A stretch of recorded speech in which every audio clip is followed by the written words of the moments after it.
International pressure on Russia is our first subject today on CNN 10. I'm Cral Azuz, explaining world news from the CNN Center in Atlanta, Georgia. Thank you for taking 10 minutes for our show.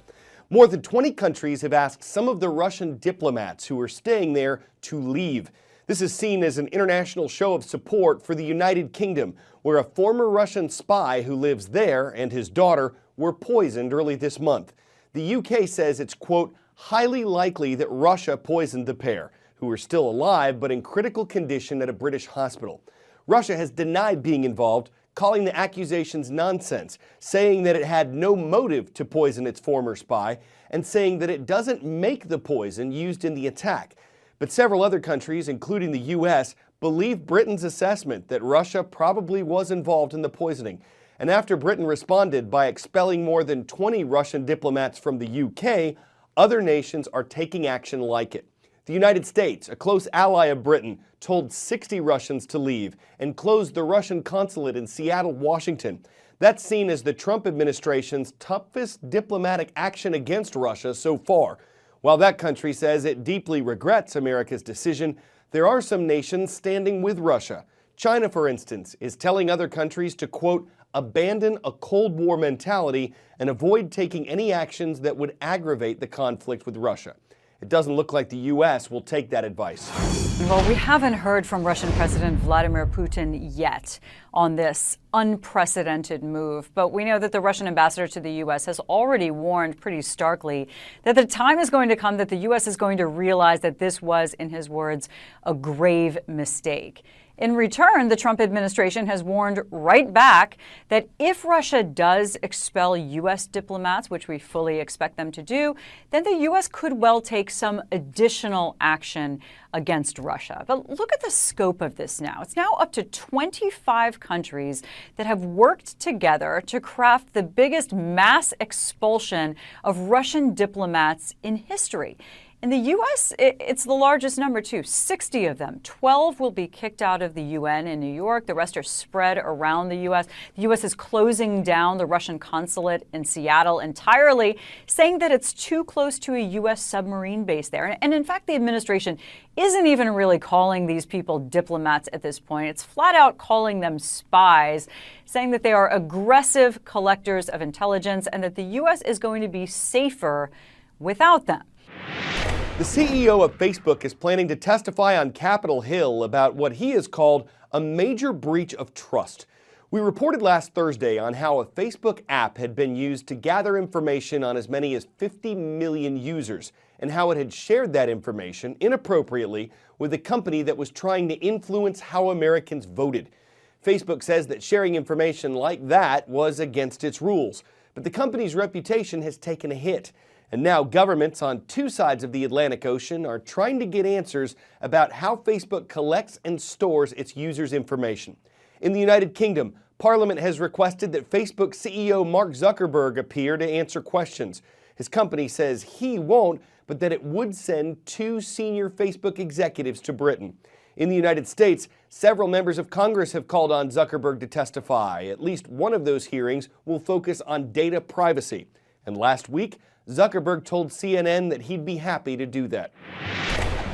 Facebook is keeping records of every phone call and text message you've sent. That's the surprise some Android users are discovering as people across the globe start taking a closer look at the data tech companies are collecting about all of us. If you want to see everything that Facebook knows about you, just go to the upper right-hand corner and scroll down to Settings. That'll take you to this page where you'll click Download a copy of your Facebook data, then click Start My Archive, and Facebook will email you a copy of all the intimate details the social network knows about you. Inside that file, Android users are seeing Facebook has been collecting logs of all their phone calls and text messages for years.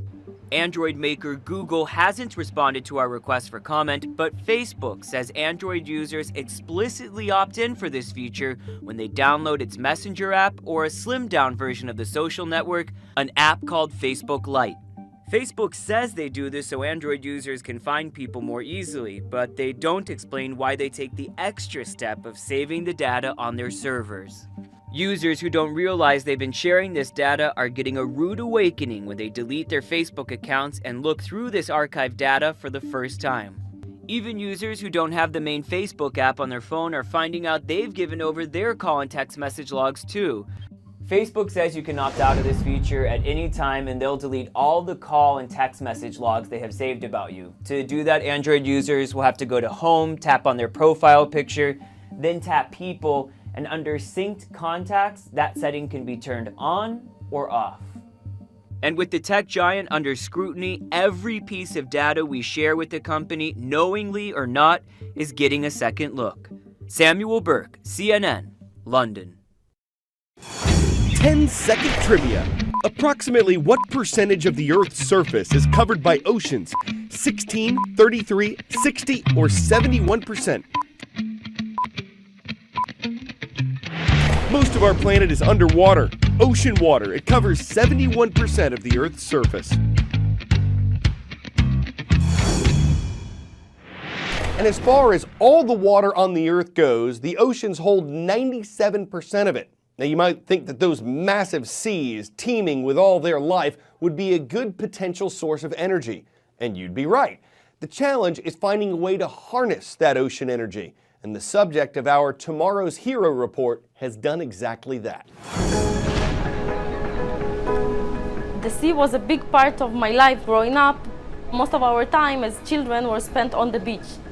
Constantly seeing the power of the breaking waves, I really knew from firsthand the importance of renewable energy. My name is Ina Braverman, I'm 31 and I'm the co-founder of EcoWave Power. I was actually born in Ukraine. 2 weeks after I was born, the Chernobyl nuclear reactor exploded, causing the largest in history nuclear disaster. And I was actually one of the babies that suffered from the explosion. I knew from a very, very young age that I got a second chance in life and I want to do something good with it. EcoWave Power developed a unique technology for a generation of clean electricity from ocean and sea waves.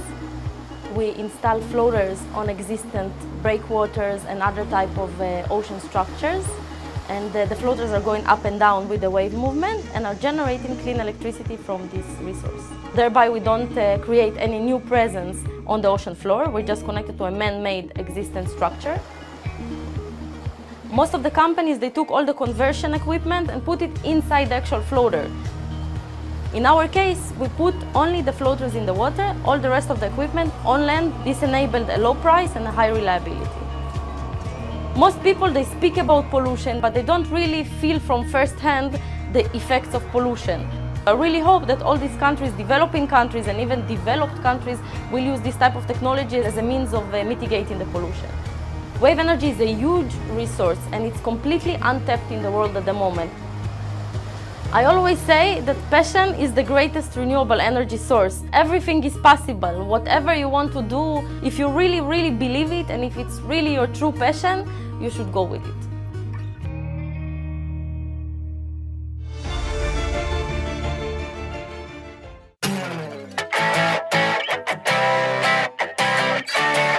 You've heard that age-old advice never to eat yellow snow, but what do you do about orange snow? Apparently, you ski on it.